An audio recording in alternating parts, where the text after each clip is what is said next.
everyone, and welcome to the program. The Atheist Experience is live, August 15th, 2010. I'm Martin Wagner. Thank you for joining us today. I will be joined momentarily by Russell Glasser.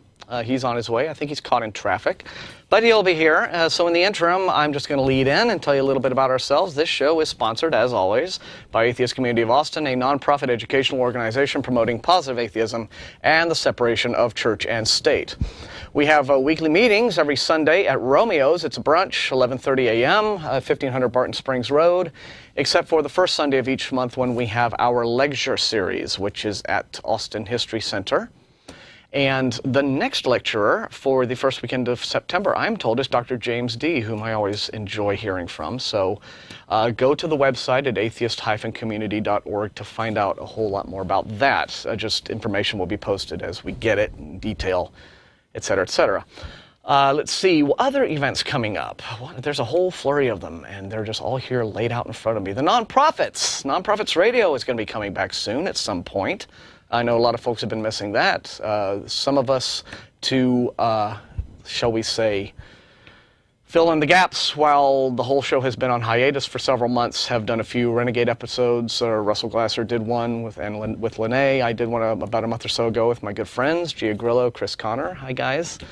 And who knows, there may be another one before September rolls around, but as I understand it, the plan is that as soon as Matt gets settled into his new place and things are a little bit less chaotic, there will once again be regular bi-weekly, knock on whatever you knock on, episodes of the Nonprofits for fans of that program who've been missing it.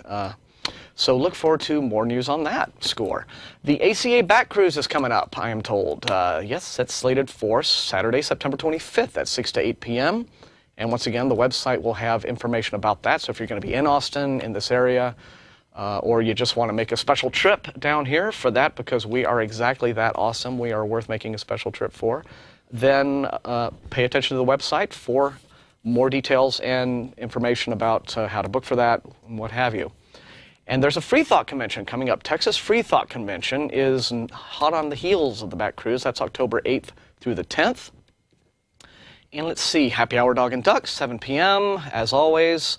On Thursdays, after this show, we meet at Threadgill's downtown on Riverside. This is open to all atheists, agnostics, atheist-friendly persons. It's our post-show dinner, where we go and just take a big load off and eat lots of stuff and have social time. And it's we get a pretty good studio audience now every week. We've got some folks here, and they come to dinner after the show with us. It's a great way to meet viewers of the show. So, again, some people have made road trips to Austin just to come and see the show live and go to the post-show dinner. So if you want to do that, that's always open. We welcome people to be part of our studio audience. And then let's see, what else have we? Let's see, the lecture, September, lecture on September 12th, I'm told. Dr. James D. at Austin History Center. Okay.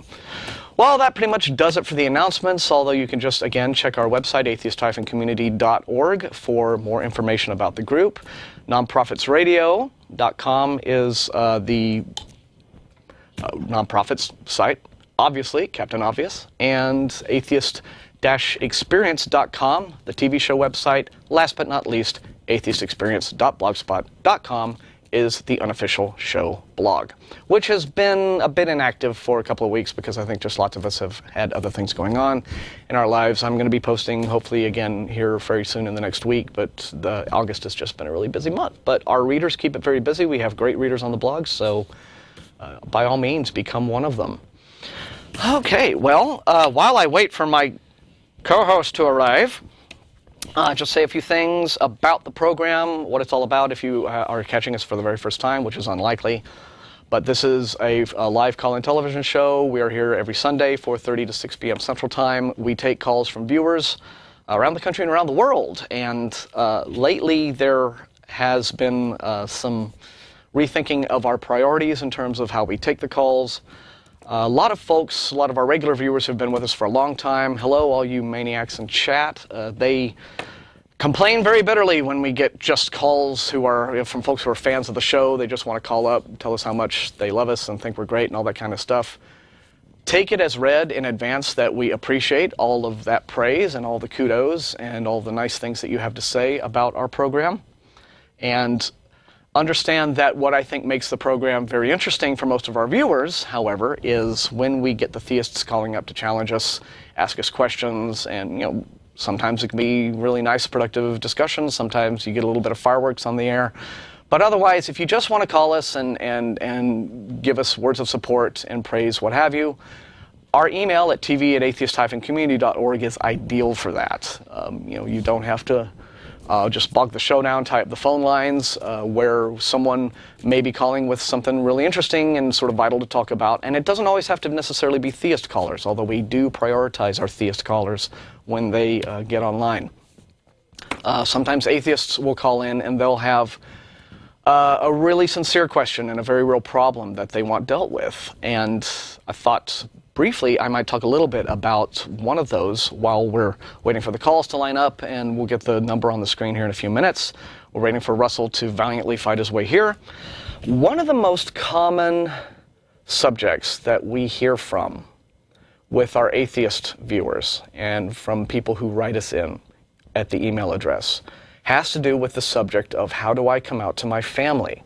How do I deal with, I'm an atheist now, but my parents are very strict Christian fundamentalists, or they may not even necessarily be that strict Christian fundamentalists, but they're Christian enough that the idea that they're suddenly going to be confronted with their child coming to them and saying, or even their adult child coming to them and saying, I'm an atheist and I don't believe in all this God stuff. That can be a source of real tension and real strife in a family. There he is, just ran right and look at him. Hello everybody and welcome to another perfectly ordinary episode of the Atheist Experience where nothing unexpected has happened whatsoever. Well done. Anyway, as I was saying before, I'm telling folks about the emails that we get from people asking about how to deal with from their families. How do you deal with your Christian family if you need to come out to them? And oh yeah. Yeah, because there's a show today and you're on it. You are lucky that I'm actually not currently on a plane coming home from California, which I was That would be awesome, this weekend. because you could do the show like from your smartphone camera and we'd patch in or something. Yeah, except I have like a really cheap phone that has no smart capabilities whatsoever. Well, that's fine. But what do we say? A problem that a lot of young atheists have, and we get this email quite a bit, and in fact we've had a couple in the last few days from viewers who write in and they say, my family's really Christian, and but I'm atheist and I'm having doubts. How do I come out to my family? How do I talk? How do I tell them about this? And this is, we can give a lot of different perspectives on this question, can't we? Because, for example, you've been a lifelong atheist. Yes. And you've never really had, you're several generations of atheism in your family. Most of us came from a theistic background. So, sorry. Are you warcrafting on the... No. Now, let's see. Dude. You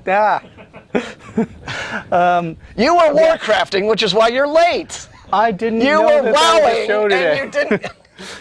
You were playing World of Warcraft. I wasn't. You didn't know you were supposed to be on the air. Intervention time. Oh, great. Great.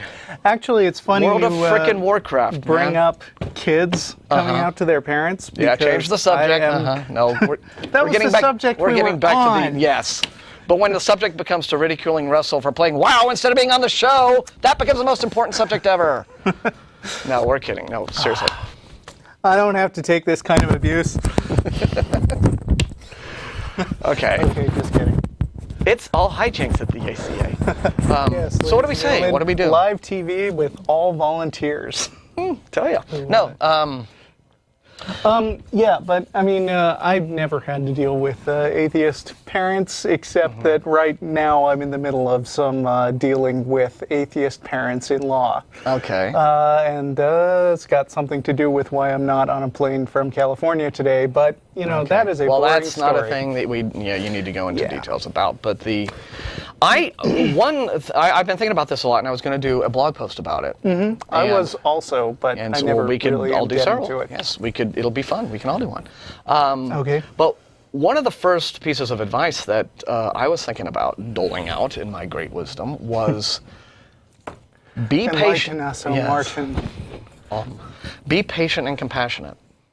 That's the first thing. Sure. Because Okay, in as much as, depending upon how fundamentalist they are and how emotional and intolerant they might be about suddenly being confronted with a godless child, you have to realize they are the ones caught in this deep-seated delusion. Mm-hmm. And they have the thing that is difficult to overcome. You don't necessarily. I mean, you're thinking this thing through, you're thinking about your identity. They have essentially absorbed their religion into their lives, and it is very, very different for them to think in any sort of context that doesn't involve the religion at its root. And so they're going to be upset. They may very well be deeply emotional. It'll be a fraught situation. You need to just try to show patience with them, especially if they get really, really horrible. You know, the worse they get, the nicer and calmer you need to be about the situation, because ultimately, creeds, beliefs, ideologies aren't worth tearing a family up about. And one of the things that I think is very insidious about religion is that it has that capacity to break families up, to split up these bonds. And so I would say, first off, determine what, if you're worried about this as an issue to begin with, clearly what you want is to keep a relationship with your family going. Right. You want to have a good relationship with your parents, brother, sister, whoever you're having conflict with. So you get to realize right out of the gate, okay, whatever is going on here, it's not worth losing my relationship with this person, this family tie. Even though we deeply disagree about the belief system, we can have a meeting of minds. It's just going to be harder work for them. But at the same time, depending on how old you are, there is a limit to the amount of stuff that you have to take. I mean, parents would like the opportunity to shape their kids' lives, and with some parents, the goal is to get them to be an independent person and flying out on their own, because that is the hallmark of a successful parent. But with other parents, there are grievances that are so bad, and bear in mind that religious parents are people who believe that their kids who believe that non-believers are going to a place of fire and damnation and torture forever. And while it's unfortunate that they would believe that sort of thing, you should recognize that it is psychologically difficult to square that. And there's a lot of cognitive dissonance going on because they don't want their kid to go to hell, right? And yet they have to believe, based on the doctrine, that the kid is not only going to this place of fire and torment forever, but they somehow deserve it. And on some level, it's admirable that somebody who has this irrational belief would want to spare their kid, and it's difficult to square that idea with the idea that their kid ought to be spared, and I mean with the idea that their kid deserves this punishment, and without this magical voodoo belief, won't get the free ticket, which they never really think about. But according to Christianity, it's the victory of mercy over justice, since justice would be going to that bad place. Yeah.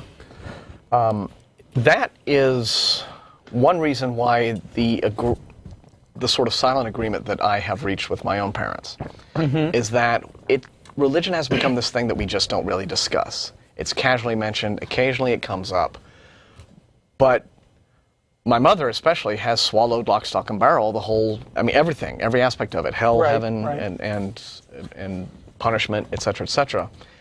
And it is a source of great emotional anguish to her, the thought that her little boy is going to go to hell, right? And that, in me, is just one more thing that I can check on my list of reasons to resent and hate the hell out of Christianity.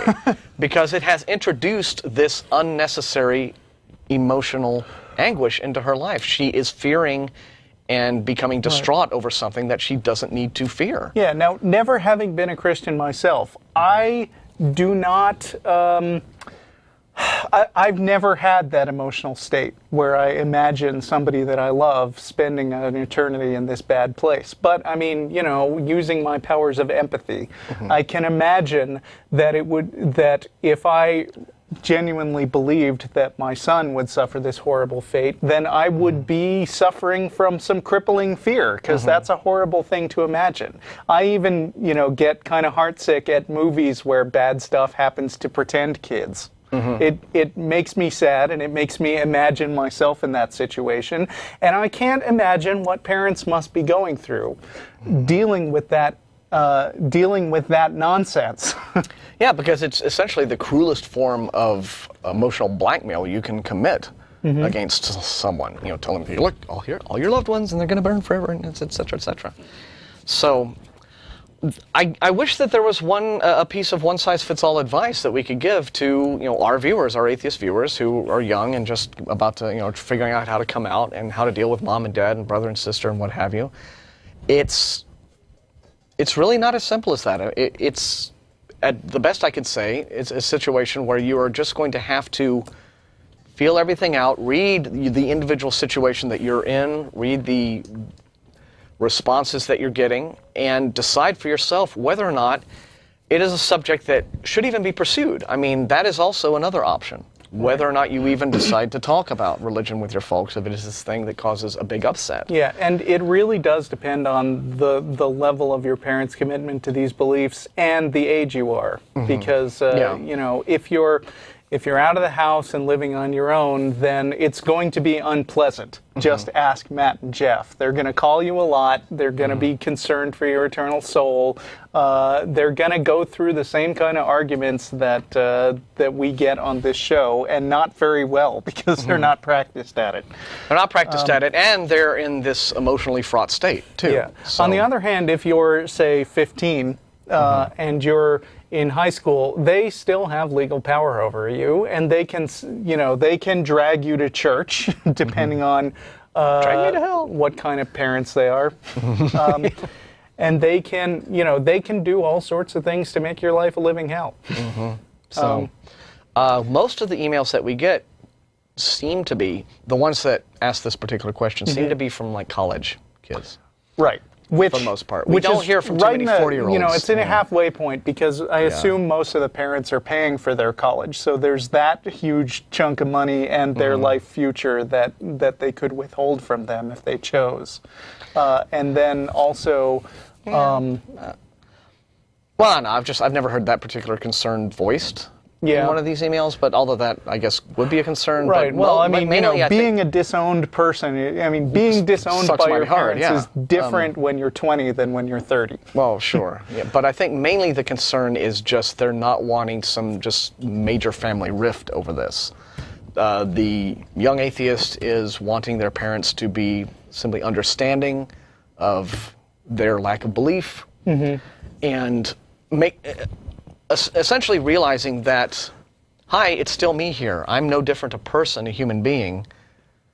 Except now I'm dead forever. Except that I don't believe in God, and according to you, I'm going to go like a fire. But I'm still me. I still have the same likes. I still have the same personality. The same things still make me laugh, make me happy, make me sad. Right. I still like softball if I was playing softball. All of these, I'm still the same person that I was, and suddenly being godless is not going to transform me overnight into Buffalo Bill from Silence of the Lambs or something. So it's just going to be a situation that you'll have to feel out on your own. I mean, it's wonderful if there's just a one formula that people could deal with in terms of bringing their families on board, or at least assuaging those fears. But there's really not, because everyone's different. Everyone has their different emotional marks that they have to hit. Yeah, of course, the answer we have when we get these emails is we never do have an answer, do we? No. Because, I mean, we can sit here and philosophize and tell you to see things from your parents' perspective, but, I mean, it's gonna be rough coming out to your parents at any age,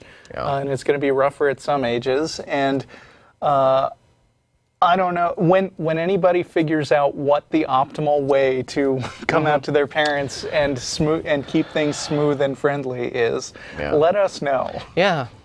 Although, again, sometimes I've spoken to some folks, some friends of mine have told me that they ended up being very pleasantly surprised that a parent did not have. Yeah, and some parents eventually become atheists. Maybe I mean, didn't Dan Barker's whole family, his brother anyway, eventually become an atheist?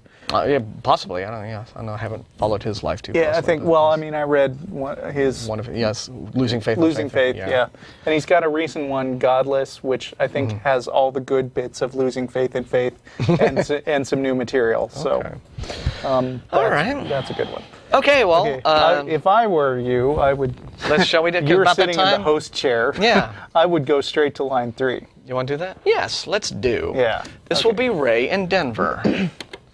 Hello, Ray. Hello. Hi, you're on the air. Thanks for waiting. Yeah, no problem. How are you guys doing? We're doing great. Fine, thanks. Okay. I have a question for you. What do you guys have to gain by doing this? By doing the show? Yeah, I mean by trying to get people to question their faith. What are you trying to prove? Well, it's fun and interesting. It gets a lot of publicity on YouTube, and a lot of people like knowing that there's a community of folks out there who think the same way as them, since a lot of atheists tend to be kind of isolated in mostly religious communities. So, yeah, fun community, and being a mini celebrity. That about covers it. Martin, anything else? Mini. Well, yeah, we're Micro here. celebrity. Yeah, we're here to as an outreach to atheists, as Russell said, and because we enjoy talking about this stuff. Yeah. And we do live in a very religious culture, and we think that, well, perhaps our side of the argument isn't presented in the media that much, so we're here to do that. Okay. Well, I have another question now. You're always looking for evidence.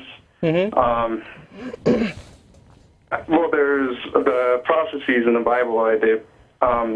They like some of them have come true. I mean, how do you refute that? Name one. Yeah. Okay, one is the creation of Israel. Did that prophecy not come true? That Israel is reborn as a nation, or did that prophecy not come true? I mean, there are a lot of issues with different prophecies. One of them is that some of them tend to be self-fulfilling. In other words, if there are a lot of people who sincerely believe that a prophecy is true, and enough of them with enough ability to make that happen, think that will and should happen, then they can make it come true. I can't remember who says it, but if I order a steak off the menu at a restaurant and the waiter brings me a steak, was that a prophecy? I find it fascinating that the way in which prophecies are continually brought up, and yet I look at the history of, say, Christian evangelism in the last few decades, and there have been, and still are, very, very prominent figures in Christian evangelism who have made prophecy their business. You get guys like Hal Lindsey, and then there are guys like, you could just rattle them all off. Falwell did a little bit of this, Pat Robertson probably, John Hagee in San Antonio. These guys are all about prophecy. They're all about, here's what the end times are going to reveal. The Bible is prophesying this, that, and the other thing. Hal Lindsey wrote a book in the 1970s that ended up becoming the very best-selling book of the 1970s. It was called The Late Great Planet Earth, and it discussed how in the mid-1980s, according to biblical prophecy, I think the Russians and the Chinese and a whole bunch of other countries who were countries we didn't like at the time were going to invade Israel. Like the Russians were going to come in from the north, and somebody else was going to come in from the east. And this was going to usher in Armageddon, and Revelation would be fulfilled. Jesus was going to come, etc., etc., etc. And people swallowed this all up, and he laid out all of his scripture, said this is what this prophecy means, and of course it all did not come to pass. Just didn't happen the way he said it was going to come to pass. So my problem here with prophecy, and amazingly enough, no one came out and said, hey, Hal Lindsey, you're a big fraud. We all bought your book in its millions, and none of this stuff actually happened. No, what happened was Hal Lindsey just sort of kept quiet. More years passed, and he went on to write more books, now prophesying new things and referencing the Bible. So my basic problem with people who claim prophecy as some sort of evidence for the accuracy of Scripture is, how do you actually test this? Okay, you can perhaps, say, point to a particular historical event, and then go back and read some scriptures and say, well, the Scripture said this was going to happen, so it happened. But if you are now someone who says, this shows prophecies in the Bible actually come true, then there must be a way to test it. So how do you pick a particular prophecy and test for it? That was one of the major prophecies, though. That would right, but the thing is, Did it pass, or did it not pass? Did that prophecy come to pass? The thing is, when you make lots and lots of prophecies and then are able to cherry pick some of them, like for instance, every year in tabloids, you get hundreds of people. You get a lot of ostensible psychics predicting hundreds of events, most of which don't come true, and nobody ever comments on them afterwards. Yeah, but okay, you're giving me people's names and televangelists, but I mean, as the word of the Bible. But these are people who are using the Bible to claim that this, that, or the other prophecy are going to come true. And what I'm saying is, and there will be false prophets. It does say that there will be false prophets. Yeah, and which is a convenient get out of jail free card when a guy gets it wrong. You can just say, oh well, he obviously, he was a true prophet when everybody was buying millions of copies of his book. But then, oh well, it didn't come true, so we'll just sweep it under the rug. We'll call him a false prophet, and we'll forget that we elevated him to evangelist superstar status, and we'll just hit the reset button. But what I'm saying is, how do you know? Okay, a book from ancient times says such and such a thing will come true. And of course, the other thing about the prophecies is that they wind up being so vague that you can stick them anywhere. For instance, while we were talking, I just pulled up the specific passage in the Bible that supposedly predicts the birth of Israel, which happened in 1960, 48? 48, right? 48, yeah. And it says. This is from the book of Ezekiel. Then lie on your left side and put the sin of the house of Israel upon yourself. You are to bear their sin for the number of days you lie on your side. I have assigned you the same number of days as the years of their sin. So, for 390 days you will bear the sin of the house of Israel. After you have finished this, lie down again, this time on your right side, and bear the sin of the house of Judah. I have assigned you 40 days, a day for each year.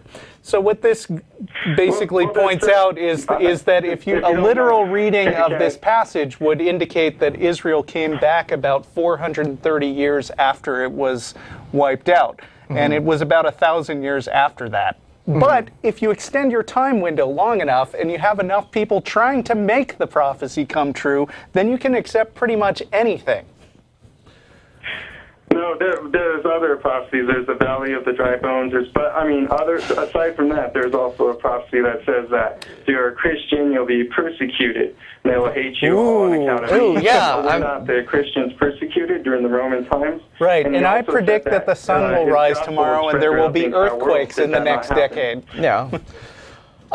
Well, Christians were persecuted, and lots of other people were persecuted too. The Gauls, right? I mean, just about anybody who was an enemy of the Roman Empire, they were treated pretty roughly. That's because that's how Rome did business. They were an empire. Yeah, and this isn't exactly a prophecy. Christianity actually religion in Rome throughout the world. There's over 1 point. It's the biggest religion in the world.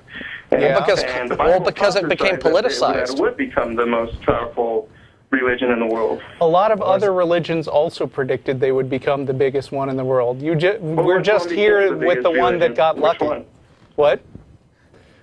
Was it Christianity that became the biggest religion? Well, one of them had to, right? Yeah, I mean, there couldn't not be a biggest religion in the world. When Constantine embraced Christianity and then the church became politicized, it was pretty much inevitable that the church would grow and essentially go to control most of Western civilization for over 1,000 years. Yeah, I mean, that was when, I would be more impressed that this was some sort of result of prophecy if there had been in Scripture, because presumably this book was written by an all-knowing, all-powerful God just working through men, that if some passage in the Bible had specifically stated there will be an emperor by the name of Constantine, and he will rule the Roman Empire during these years specifically. And on this particular date, he will have a vision. And as a result, the church will come into power on this particular date, and we will list names, and we will list very specific things. Yes, I mean, I would be very impressed that this was more of a prophecy, of divine prophecy, because otherwise, when you have a belief system that is held very devoutly by a growing number of people, and they know that these prophecies are in their scripture, well then, if you know a prophecy is going to happen, and if you really believe in this book, and if you believe the prophecy has to happen in order for certain things to come true, like Jesus returning and us all being raptured away, maybe you'll do things to make that happen. I mean, so yes, it is entirely possible that there are prophecies in the Bible, just as there could be prophecies in other books, that will be made to come true simply because devout believers will see to it that those prophecies happen. So that's one reason that you may see a fulfilling of prophecy. Now, in terms of the creation of the state of Israel, though, yeah, that happened, but how can you know? How can you test? How can you reverse engineer this whole prophecy process and say, yes, this came about specifically as a result of this prophecy, and not for any other reason, like, you know, political movements at the time? I mean, how can you isolate the prophecy and say, this is the cause that this thing happened? There were no other causes present. Well, the Bible says if it comes well, the Bible true, says then the Bible says you know the Bible that my word is true. So if the Bible, it came to pass. You can say it's a self-fulfilling prophecy, but at the same time, all these Christians were persecuted. And he said they will be persecuted because of my name. And it came to pass. There was no Christians. But just a minute ago, you weren't listening earlier. That prophecy come to pass. So that doesn't really make any sense. When that book was written, Christians were already being persecuted. That's not a prediction. That's just saying the thing that's happening now is going to keep happening. No. Jesus himself said how much they persecuted me. Jesus said it in a book. Jesus said it in a book that was written by people about 30 to 70 years after he died. That was already plenty of time to go back and retroactively. Yeah. I mean, the earliest gospel that we have a record for is Luke, and that's at least 80, 70. And besides, just a minute ago, you were bragging about how Christianity is the biggest and most powerful and most influential religion in the world. So when it's convenient to you to point out that Christians are persecuted, you point that out. Well, and then when it's convenient to you to point out that it's the biggest religion ever. It would be persecuted, but it would grow to be a powerful religion. Oh, I see. First that and then the other. Okay. So at the beginning, yes, and it's still persecuted even today. It's the most persecuted. Oh, you're also persecuted. Oh, I'm sorry. Oh. Tell the atheists some more how life is unfair to Christians. Yes. Let me ask you this. Why is I think your atheism, it's going to be short-lived. Short-lived because what you guys are looking for is basically fireworks and special effects. I'm looking for fireworks and special effects. He said they were asking him for a sign, and he said, "I will give you no sign, but only a wicked and adulterous generation asks for a sign, but you will have no sign because He said the only sign that will be given to you is the sign of Jonah." Let me ask you something, Ray. And special effects, but what does this have to do with? Do that on a whim. Well, what do special effects and fireworks have to do with evidence? Okay, because let me get into. There's a prophecy even about these days. Here's one. Back to the prophecy. Wait, stop. Before you make your own prophecy, are you willing to make it? Are you willing? This is directly from the Bible. This is not something I'm making up. Okay. Are you willing to specify a time frame? Is what I'm wondering. Because you're not. Right.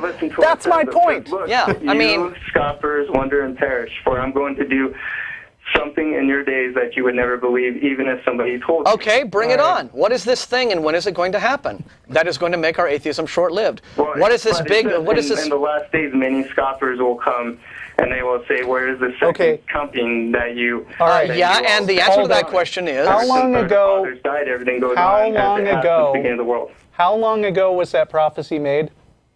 It was made. That's my point. It was made a long time ago. And has it come true yet? Has it come true? What? Has it come true? Has it come true? Yes, it has. What? Wait, when? You said something about last days. When did the earth end? Hello? Okay. I'm still waiting. Apparently, the proof happened, and to shut up all the scoffers, and apparently we missed it because we were busy looking for fireworks and special effects. Yeah, but my point being, so the advent of CGI marks the beginning in movies, marks the beginning of the end of days. Apparently, But my point being, and I'm sorry we lost Ray, but I mean, we gave him half an hour practically, or 20 minutes. I was just, waiting for him to come up with something other than the Bible says, the Bible says, But the Bible proves the Bible. My proves the point Bible's being, true. this prophecy was supposedly made like 2,000 years ago, and it hasn't happened yet. Yeah. And I would call that a failed prophecy. Yeah. But the great thing about believing in prophecy is that even if it never happens, there's still a loophole, which is that you can could just say, still happen. oh, it'll happen 1,000 years in the future. And what I wanted to ask... And if it doesn't happen, you don't know. Well, specifically the question that I wanted to ask Ray before we lost him was, what about the prophecy that Jesus himself makes in the Gospels, where he says, you will not taste... He's speaking to his disciples and telling them essentially that the coming of the kingdom of God on earth, in other words, everything that is supposed to be coming with this last days, etc., this is going to happen in their physical lifetimes. Right. I mean, that Jesus says this very explicitly in the Gospels. He says, you will not taste death, or something to that effect, Okay. before all of these things come true. So, and yet here we are 2 millennia later, and, well... Yeah, you'd call that a failed prophecy, but then, some guy comes along in the early 1900s, and he says, oh, well, the Earth's going to end this year. And then World War II happens, and he's like, see, vindicated.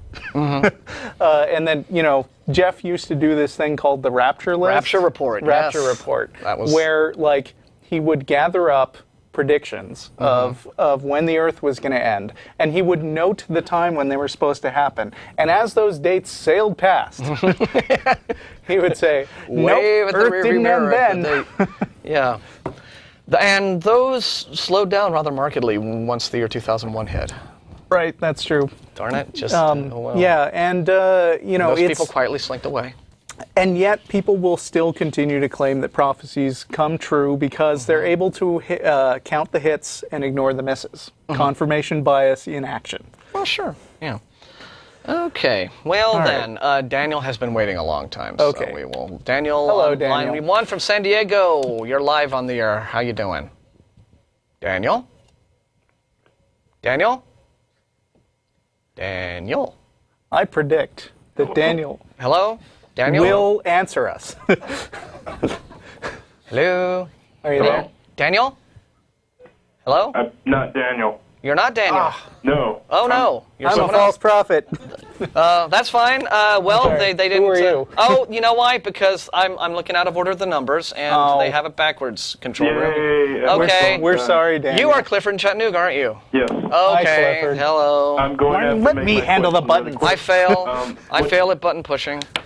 So, hello, Clifford. What's up? Okay, my phone's dying, so I need to make a question really quick. Okay. I've been noticing sort of the effects of postmodernism on religion and sort of science. And you have a lot of evangelicals sort of rejecting this postmodernistic idea, but I've always seen postmodernism as a sort of way to try and justify one's belief in something, regardless of evidence that there's no real objective truth and you can believe what you want to believe. But I just wanted to ask what you guys thought about postmodernism and its effects on religion as a whole and sort of the realm of science. I am totally with you. In fact, I hear evangelists all the time railing against postmodernism, saying there's no such thing to people as truth with a capital T anymore. And that's actually a theme of Chuck Colson's book, The Faith, which I read a few years ago at his PR guy's request. And I said, it seems to me like what you are lamenting as this capital T truth, which is not respected, is the ability to believe what you want, regardless of any evidence to the contrary. I'm actually sort of as put off by some forms of postmodernism as Chuck Colson is, but I don't think that religious types are honest about what postmodernism, what their faith is when it comes to, scientific inquiry requires that you actually look at the evidence and then come to a conclusion based on the evidence, not that you come to a conclusion first and then shoehorn every bit of evidence and contradiction. Apologetics. Yeah. Stupid apologetics. But Stupid people. My view on it has always been that you have objective truth and then you have subjective opinions, and someone's subjective opinions on things is based on their own experience. Yeah. And the thing about science is that it starts with an open acknowledgement that no matter how good we think we know stuff, our subjective opinions could always be wrong. But that doesn't mean that there's not an objective thing out there that we're investigating and learning about. Yeah. I see a lot of POMO thinking going on among people who are not, shall we say... How erudite. I'm just so hip in my lingo. Among people who are not, say, religious in the traditional sense, perhaps not, say, fundamentalist Christian, but they tend to be more along the lines of the sorts of people who describe themselves as, quote-unquote, spiritual but not religious. Yep. Yeah. And this seems to allow for this kind of vague floating through your philosophy and your worldview, in which you don't really want to commit to things. And on the one hand, while I do think that it's certainly a dumb idea to commit to an idea and then hold fast to it whether it's right or wrong, depending on what the evidence shows, I still think at the same time there is reason to have good convictions about a particular idea if there is strong evidence to back the idea up, or if you at least can argue well for the idea. In the absence of evidence, you can at least defend your position. And this whole kind of mealy-mouthed, well, I'm okay and you're okay, and if that this is true for me and that's true for you sort of thing frustrates me no end, and I tend to see it among the non-traditional spiritualist types, the folks who are into the woo and all of that kind of thing. Not so much your church-going Christian type. Yeah, well, I mean, in my humble opinion, both... Why be humble on this show? We're not humble. We're in my arrogant opinion... Oops, he lost us, so we'll just... wow, it's an epidemic of drop calls today. It's fine. Well, I mean, he warns about that. Sit so we tight, can keep, Daniel. We'll get to you next. We'll keep answering you. But in my arrogant opinion, both fundamentalist Christians and,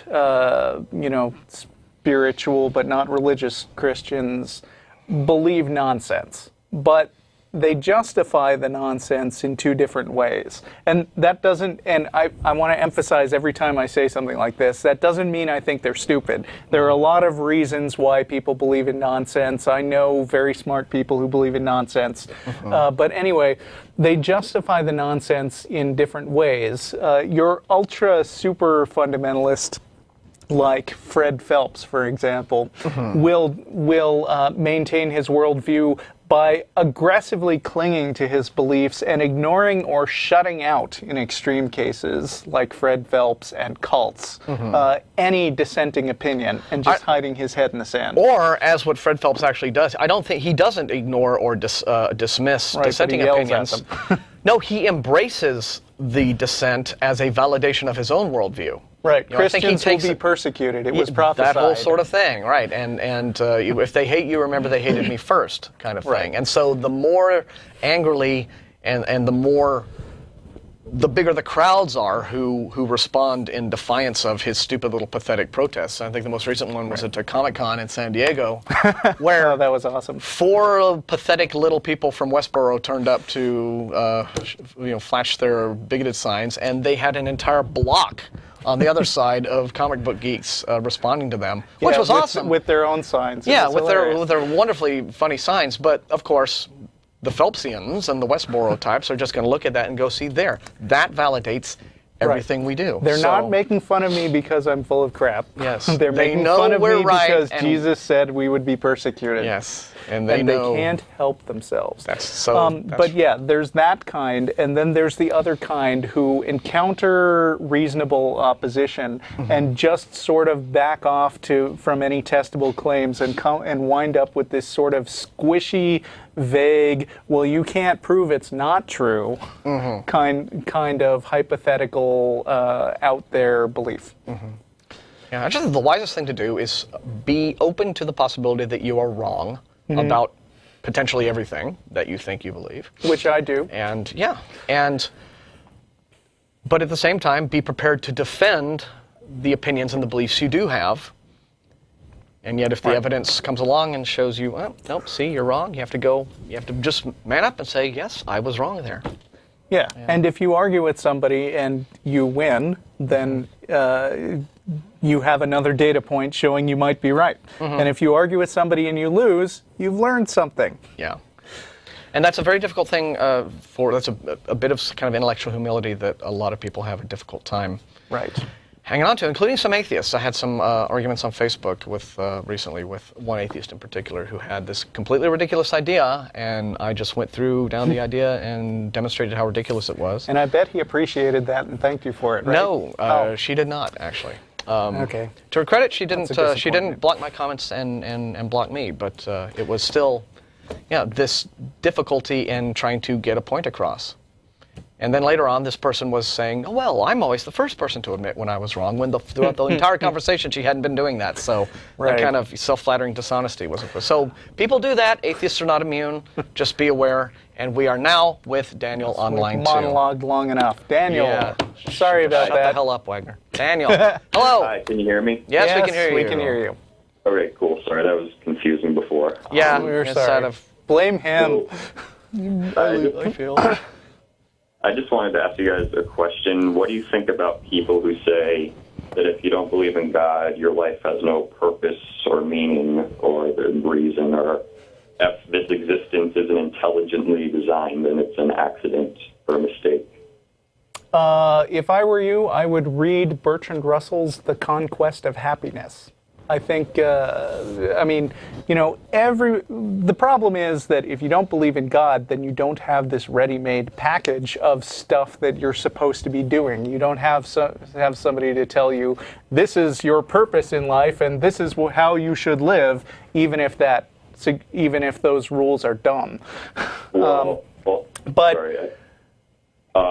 I'm the one that decides what I do in life and what my purpose is. That's you what decide what you do in life, not some divine being. I mean, I can't see why theists think they have to have a God to give them purpose and meaning.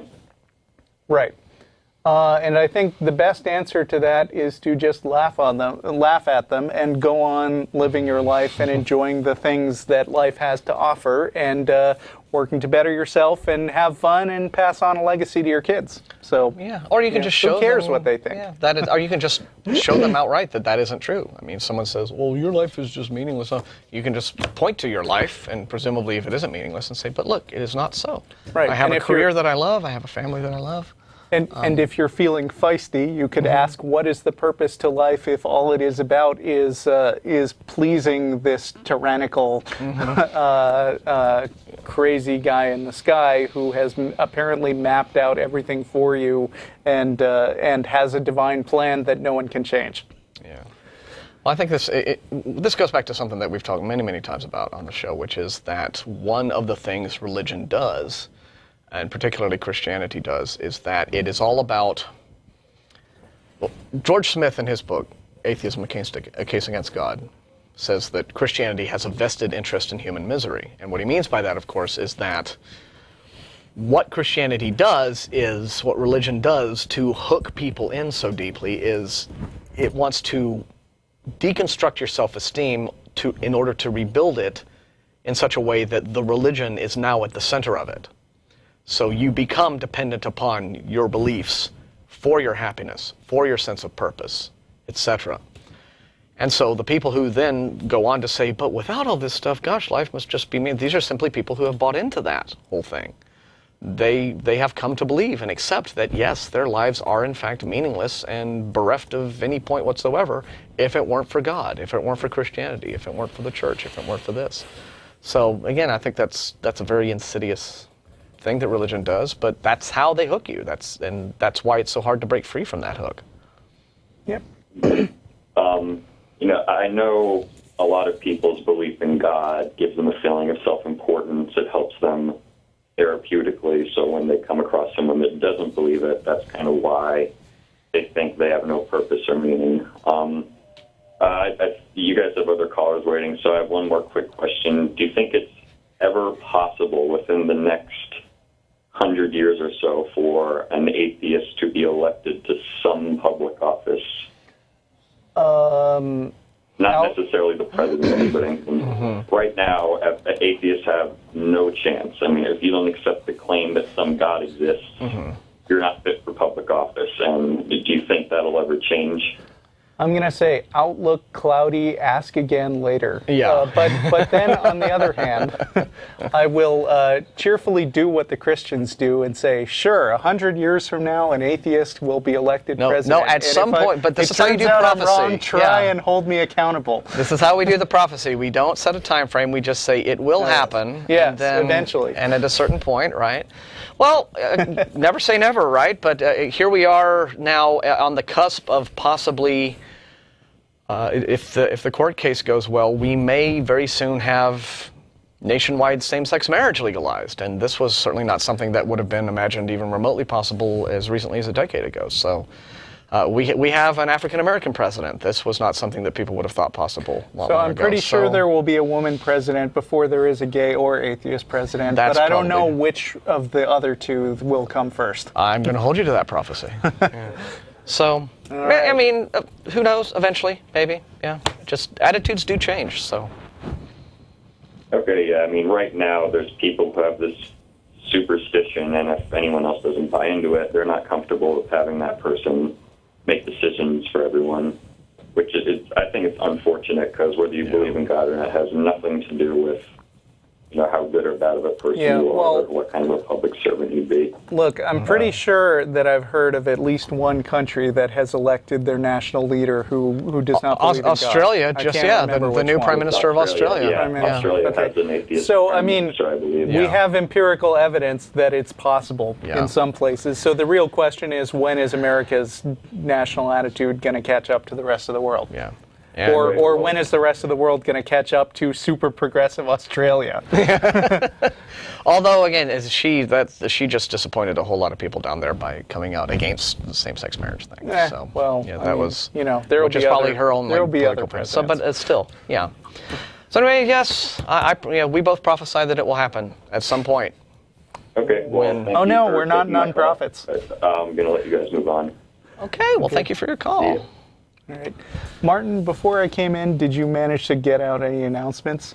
I did, actually. Okay. Oh, great. I read them from the computational device thing that's sitting right there. Amazing. Isn't it great? Tell me of this new technology. Well, you see, you push buttons and you make it go. Okay. And did you mention that we will be meeting at Threadgill's on Riverside? I remembered that, because that's a thing we do. Yes. Okay. Well, just in case people need us to say it again, at about 6:30, we'll be at Threadgill's on Riverside Drive in South Austin. Ooh. So, yeah, and for those of you just listening to the audio, we were just pointing at the address popping up on your screen. Yes. But if you weren't watching live, remember to come to Threadgill's sometime, and you can look it up on the website. Mm-hmm. All right, so we're going to go to Michael in San Diego, and I think this is going to be fun, too. Yes. Hello, Michael. Hey guys, how's it going? Pretty good. Great, glad to hear that. Glad I was able to get through. There's like a million things I'd love to chew your brain about, but just the one for now. Have you ever heard of the work of Richard Feynman, I guess his name is? Feynman. I'm a big fan of his, actually. Awesome, so awesome. I'm not a preacher and I'm not a scholar. I'm just a regular guy, looking out, trying to get some sense out of it all. But one of the things I wanted to I guess, pick your brain about would be basically his research in vacuum energy, and where by our traditional means we would say there should be nothing there, but exponential energy comes out of that. And then a follow-up to that, if you have any ideas about kind of what that means, the omnipresence of it, the fact that it was around before matter potentially, and that the difference between the different atoms that we have is just the vibrational frequency of that, and then how that might relate to consciousness from your perspective. I'm not sure I followed all that. First of all, you do know that Richard Feynman described himself as an avowed atheist, right? Yeah, which I am as well. Okay. But despite that, I don't like to be the kind of guy to say that I know anything. Neither do we. I'd like to be awesome. Yeah, I'd like to be open And just since that's something I've personally kind of been struggling with lately, for someone who's been of the opinion that there is no God whatsoever for a number of years at this point, to learn that there is a presence that underlines everything else. It literally is the fabric of everything in the known universe that is omnipresent, that doesn't necessarily rely on, the time aspects that we feel nowadays, everything is bound to. Just how maybe I can feel about that, or maybe if I can learn someone else's perspective. There aren't a whole lot of atheist folks that I feel comfortable talking to out here. This environment's super conservative, and it really feels like an awkward place to be an out atheist. You looked like you wanted to talk. Well, I was simply going to say, assuming that we in this conversation we are even remotely describing this in an accurate way, and I am looking over at Mark Lowy, one of our fine members, who is also a physicist himself, and has written a graduate level textbook on quantum mechanics. He, assuming that this description is accurate, if there is this sort of underlining force, whether it's the Higgs boson particle or whatever you want to say, that is omnipresent throughout the universe, well, why anthropomorphize that thing, right? I mean, there seems to be this immediate temptation to sort of say, oh, well, maybe that thing is God, or maybe this unknown ineffable force is the deity that everyone's. Why? And how can we now say that there's no God when there's this stuff? Well, it is natural, I think, among people to want to understand the universe we live in our own terms, which is why we anthropomorphize things. And I think that this is where gods come from. Going all the way back to the dawn of civilization, if you thought that the sun was some god riding his chariot across the sky, that was a way to put these things in the universe that you didn't really have the data to understand properly yet. You put them on your own terms, and so you put a human face on this stuff, and it makes it comprehensible. So all I can say, we're both non-physicists here, right? So just talking as regular guys, I would say until we know more about what science can actually tell us about these particles or this material, what can we say about it other than it is stuff that is under study? And beyond that, why attach a label like God or anything else to it until we know more? I mean, if somebody was coming at me from a theistic perspective saying, how do you explain this? My answer would be, I don't know. What does it have to do with God? I mean, when they call something a god, they're intentionally applying a word which has a whole bunch of extra connotations to it that people understand and assume they know what they're talking about. And I think the question is in, sort of nailing down what they think of as a god. I mean, does it have a consciousness itself? How do you know? What does it do? What is it capable of doing? How do you know any of that stuff? Did it write the Bible? Because it sounds to me like people are eager to throw around difficult scientific concepts that we haven't fully come to grips with. And any scientist will tell you there are lots of those. I mean, there are lots of things about the universe that we don't entirely understand yet, but there's nothing so far that's actually justified applying that label God to it, because what does that even mean? But certainly guys like Deepak Chopra have found a way to make a whole lot of money by just, they point to all these gaps in science and quantum stuff that he knows nobody understands, and so he just this becomes his marketing pitch now. Right. I'll just call all this quantum stuff God. Yeah, if it wasn't quantum mechanics, he'd latch on to whatever other frontiers of science have yet to be explored fully. Right. And then I guess just the only other thing that I was really wondering about as it pertains to that, I don't want to put a face on it, and I think that's part of the problem is that too many groups have tried to put a face on it, and you really can't.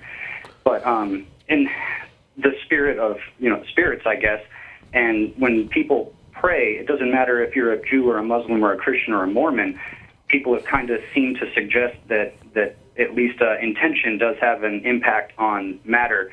Even down to like those random event generators, they have people pull, and 80% of the time, if they want it to come up zero, it comes up zero. The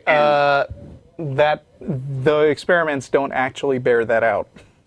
Oh, okay. And I that's mean, the trouble with the internet. if You know what I mean? You never know what to sit through, and that's why I love that you guys are out there. if people tell you that this is backed by solid scientific evidence, you should actually look for it and see if it was actually published in a mainstream venue and therefore exposed to criticism by real scientists, because it's easy to devise an experiment which doesn't actually measure up to the scientific method. It's easy to to have a study done that's not double-blind, that, you know, basically the outcomes are influenced by the bias of the researcher. All kinds of things can go wrong, and fake science is something that fake scientists love. Yeah, just so one other thing that you should just always, especially in email debates, this is really easy. If you're emailing back and forth with some sort of Christian or some sort of New Age woo believer or what have you, and they cite some belief that they have and claim that it was backed up by this, that, or the other scientific study and research and what have you, just respond with a little Wikipedia thing, citation needed, and let it go at that, because it is up to them to provide that. So, at that point, Right. I mean, it's my policy to always ask for specifics. Like, actually, the first caller, he said, you know, well, how do you explain all of these prophecies? And my reaction was, well, I can't explain all of these prophecies. What is one? Yeah, and that's what we were trying to get through. The point we're trying to make with Ray was that, I mean, how do you know that a particular thing happened because a prophecy, you know, because it was some sort of divine presaging or and nothing else? How do you know that it was anybody telling the future and not just, you know, sort of bringing it about through desire? Right, yeah, exactly. I mean, and action, not, you know, the universe grants you what you wish, which is also bullshit. But yeah. Cool. Well, there's a lot of people waiting to talk to you. I really appreciate the time, and keep up the good work, fellas. Thanks for the call, Michael. Thank you very much. Take it easy. You take care. All right, so we have Chuck in Austin. Austin, local call. Hello, fight over the buttons. Hello? Yes, Chuck. Hello, how are you? We're great. Yeah, you were talking about the first caller there, Ray, and I remember him talking about how Christianity is the most popular religion today. Well, I guess Ray has forgotten about the Inquisition, where the Catholic Church went around Europe for about 850 years, banging on doors, and if you don't believe in God, they take you out and burn you at the stake. That's a pretty convincing it kind of skews the numbers a little right bit. there. Yeah. But anyway, what I was, as far as the topic, coming out atheist, I was recently called to testify in a court. And the first thing that they do, you know, whenever you're going to testify, they ask you, do you promise to tell the truth, the whole truth, nothing but the truth, so help you God? So is this a good time to say, well, I just happen to be an atheist? Well, it's maybe a good way to get off of jury duty, but... From what I understand, you're legally entitled to ask for a secular alternative that leaves that out, but the question is valid, which is, you know, is when they call you up on the stand and you're caught by surprise the best time to bring it up? And I don't know, maybe I'm a big chicken. My guess would be not really. Yeah, I wouldn't necessarily do it in the court. I think we're feeding back. If you could turn down your audio, Chuck, on your end. I had jury duty about 10 years ago, and during the whole big, you know, pull the jury pool thing together, where, you know, everybody comes in who's gotten a notice. I'm just going to put you on hold, Chuck, because you're feeding back badly. At that point, there was the "So Help Me God" oath, but that was when it was in, you know, Palmer, and they were just sifting through everybody who had gotten a jury duty notice that day. So there were something like 200 people in the room, and then they would assign you to a court and your date and et cetera. But actually in court, when I was on that jury, what we got, without anybody having to ask for it, was the secular oath. Was the "Do you solemnly affirm to tell the truth, et cetera, and no "So Help Me God" was included. And that was just what the judge offered. So it could just depend on the court you're in, et cetera, but for the most part, I do believe the practice is to have the "So Help Me God" oath. So, you know, maybe while you're in the courtroom at the time, it's not the time to bring it up, but could be a thing later on to bring up to your congressman maybe. or something. So Chuck, well, yeah. Okay, yeah, and also, am I still feeding back? No, you're better now. Okay, also, one thing that that Ray guy pointed out that the Jews have, they're in Israel now. Well, I want to remind him that before the Jews were in Israel, the Jews were in Germany. Mm-hmm. Well, yeah. Okay. And you're saying the Bible did not prophesy the Nazi Holocaust? No, I'm just saying that before the Jews took over Israel, they took over Germany. But they got kicked out of Germany. They took?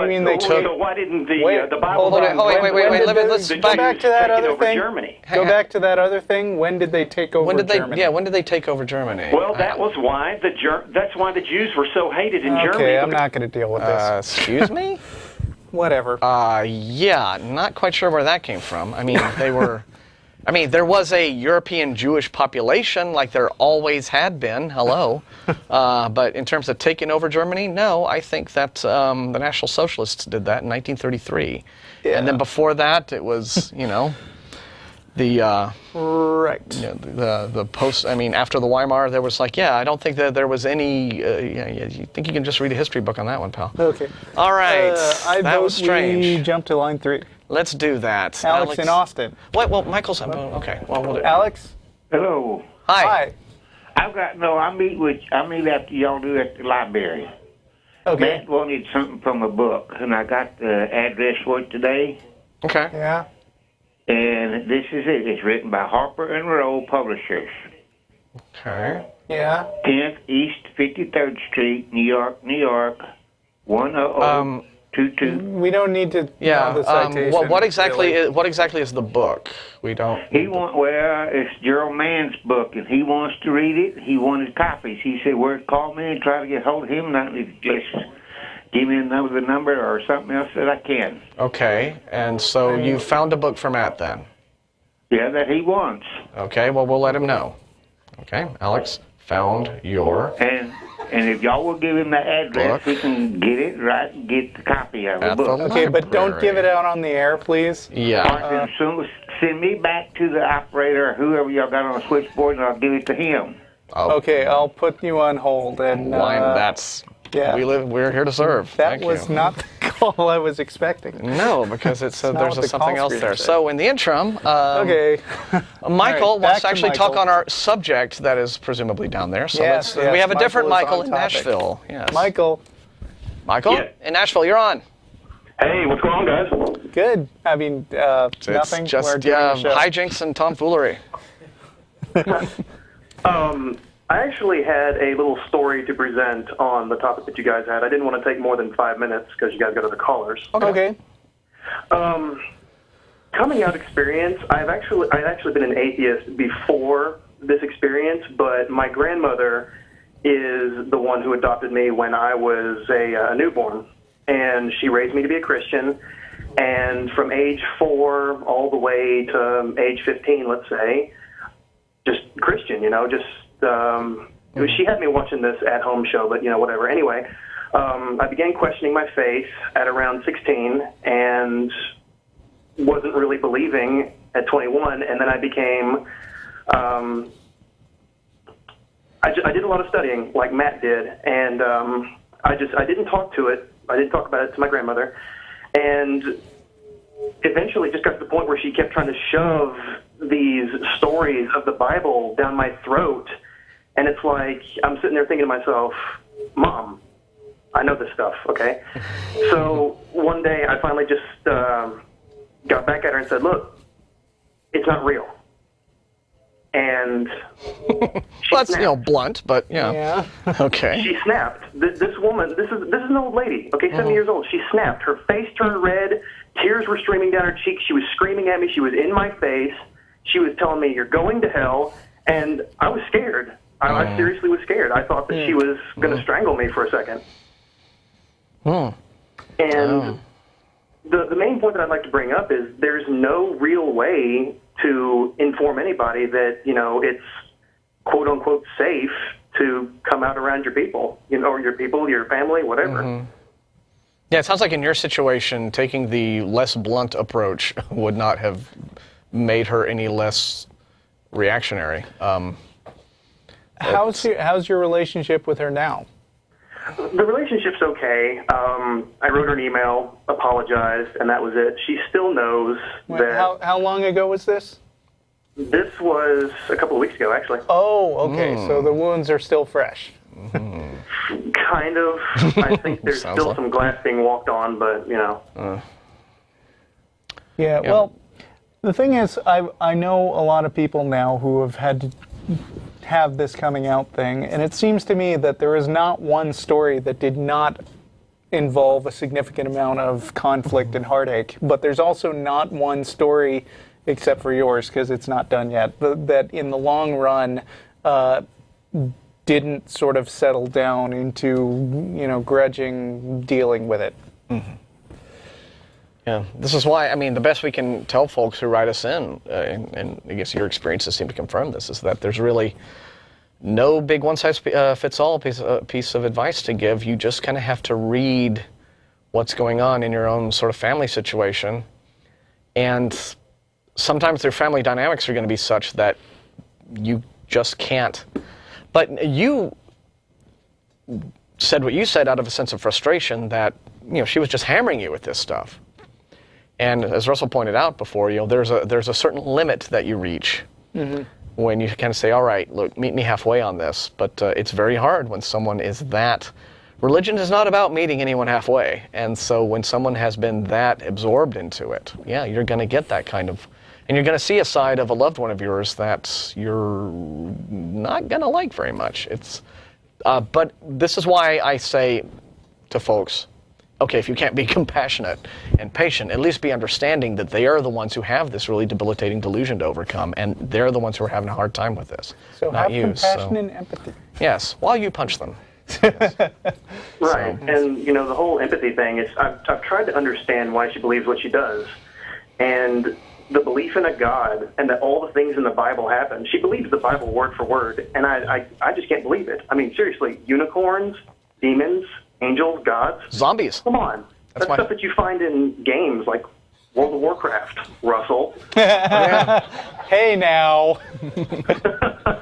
But the overall point is I stopped believing because, the atheist community tries to, I don't say tries to get out there, but the general idea... They can't see it. Oh, well. It says pone. Go on, we're listening. Yeah, sorry. But, I try to understand her point, and reality is difficult. It can be, and religion's a way, I guess, to cope with that. But I just kind of prefer reality, really. That simple. Nice place. And the very idea, that just knowing that she was in my face screaming at me, just kind of broke something, it felt like. But. Well, yeah, what it broke was that family bond, right? That trust, that sense of security that you get, that you're supposed to have, that of all the people in your life who aren't supposed to go psycho and be all up in your face are your family, if no one else. And religion has that power. Religion has that power to just snap families in half. Like that. So we're sorry, but, you sound like you're dealing with it as best you can, and so... Yeah, so appreciate you sharing. Thanks for calling, and good luck with your family. Hey, no problem. Thanks, guys. Okay, bye. Take care. I don't do this often, but we got an email while we were here on the air addressing the first caller, Ray. Because our viewers are exactly that awesome. I know. Yes. Ernest, and I'll withhold his last name, says, Ezekiel 37:21-22 says, And say unto them, Thus saith the Lord God, Behold, I will take the children of Israel from among the heathen, whither they be gone, and will gather them on every side, and bring them into their own land. And I will make them one nation in the land upon the mountains of Israel, and one king shall be king to them all, and they shall be no more... There's no king of Israel, is there? No. Okay. But see, you're not interpreting. Oh, I'm sorry. And they shall be no more two nations, neither shall they be divided into two kingdoms any more at all. And then Ernest comments, and I'm not going to vouch for the goodness of Ernest's comment because I haven't really processed it yet. The next time a Christian puts this to you, I have a suggested response. Oh, are you a Mormon? This scripture is used all the time by Latter-day Saints to indicate that birth of the church in Rocky Mountains was prophesied.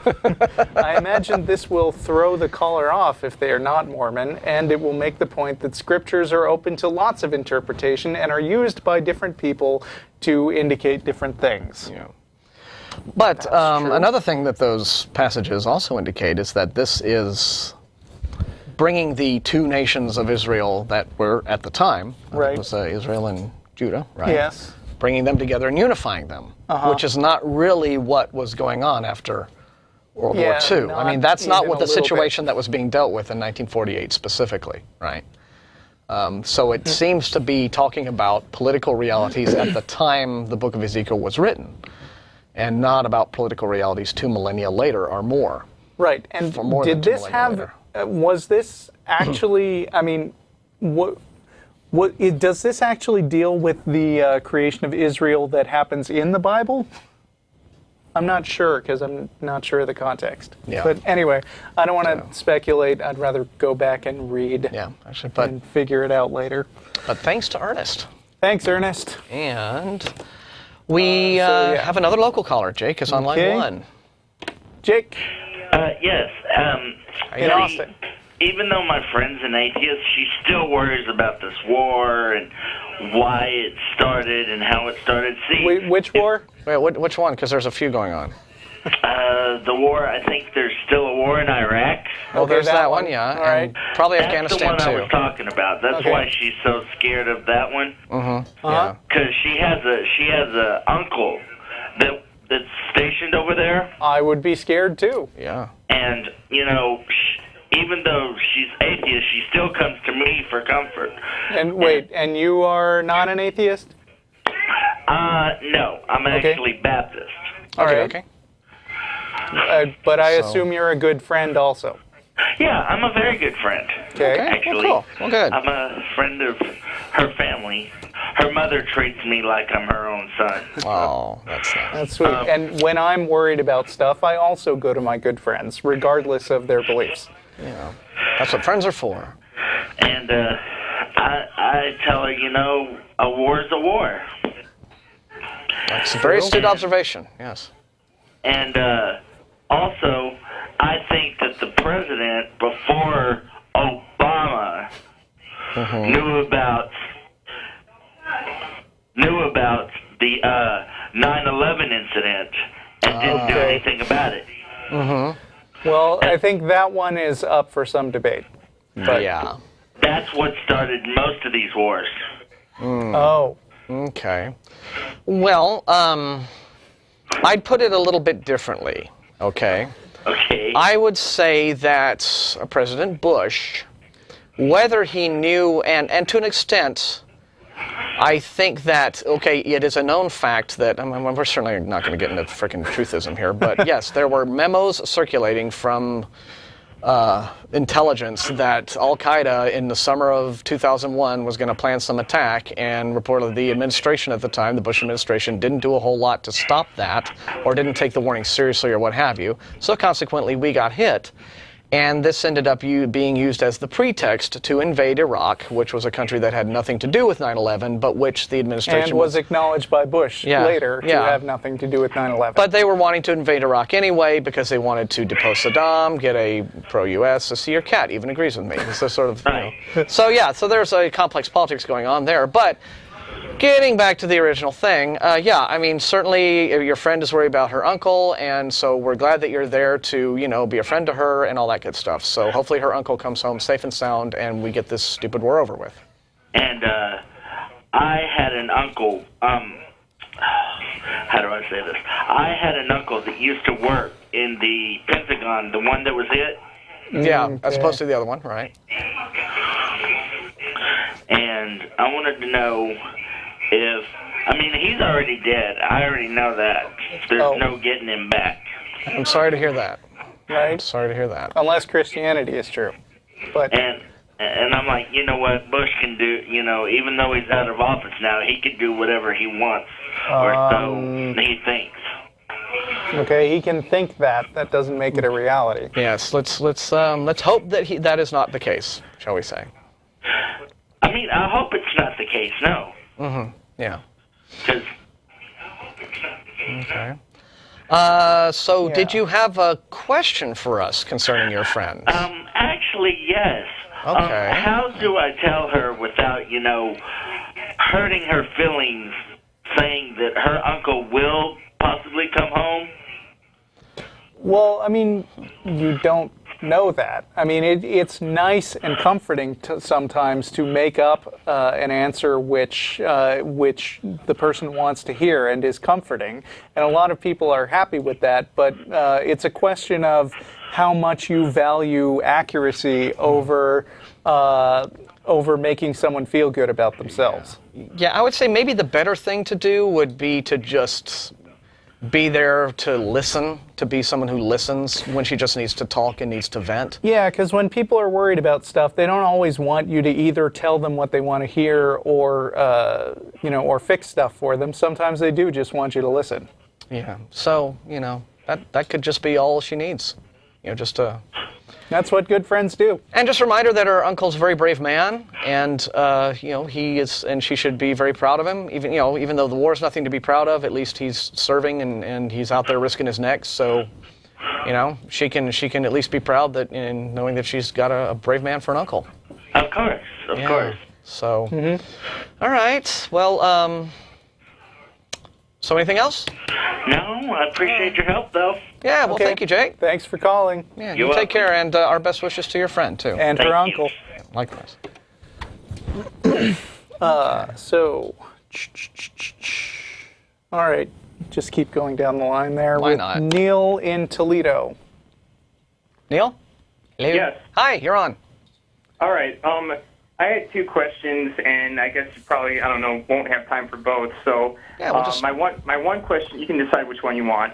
I have one question that's on topic, and one question, beyond topic one, I think is probably kind of boring. The one that's not... Let's just hear them. Yeah. Okay. All right. Well, the on topic one has to do, if you are an atheist couple, all right, and you want to get married, and you want to have the whole celebration. You want to swear your love and commitment to each other in front of all of your family and friends. Sure. But you're an atheist. You're an atheist couple, so you're not going to go to a church to do it. So how does an atheist couple have a wedding ceremony? My sister had a very nice outdoor ceremony with, she had a rabbi, so I guess that's not a good answer. Yeah. But, there are lots of people who are ordained. You can have justices of the peace. You can even get a mail order ordination, and I have seen more than one wedding by just wacky friends who were licensed to perform marriages. So, there's a lot of options. I don't know, Google atheist weddings for ideas. I got married on a riverboat. Oh, Going up and down, yes. Sounds very nice. Yes, so it was a fun time. That's just about the only fun time in my marriage. But, there's all sorts of non-church options for getting married. I've heard of crazy nerds who have ceremonies in World of Warcraft. Yes, they should be severely beaten. But we're talking about normal, sane people who don't play World of Warcraft when they're supposed to be doing other things like hosting a TV show. Get married in nice situations where there's all kinds of options. So just, your imagination's the limit in terms of getting married.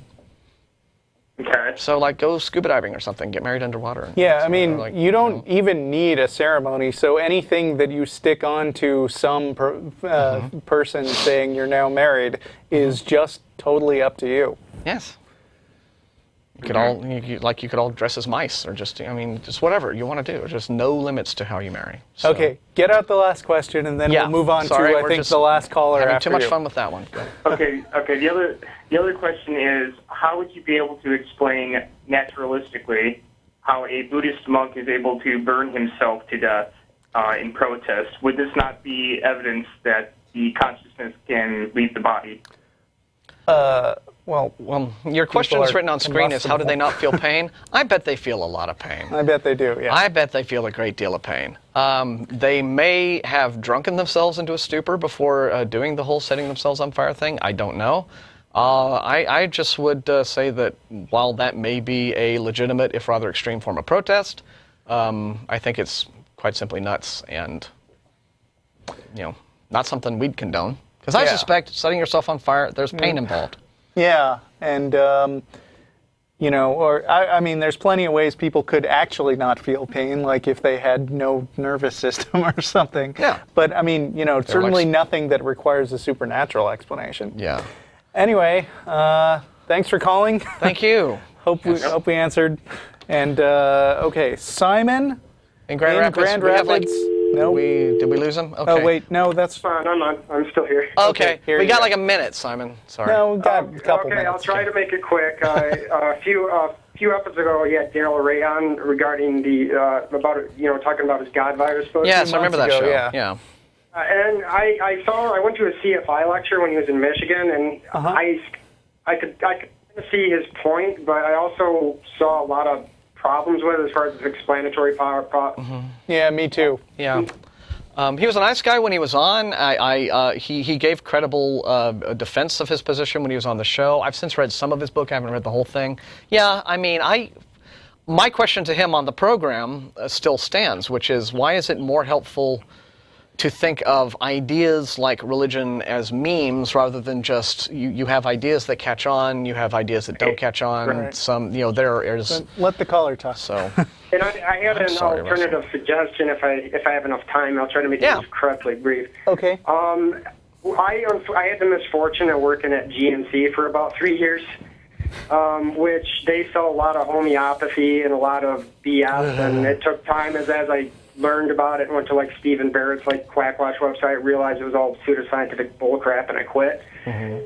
But in the process of working there, I saw so many very strong, almost identical, if not identical, parallels between snake oil and religion. I mean, right almost to the letter.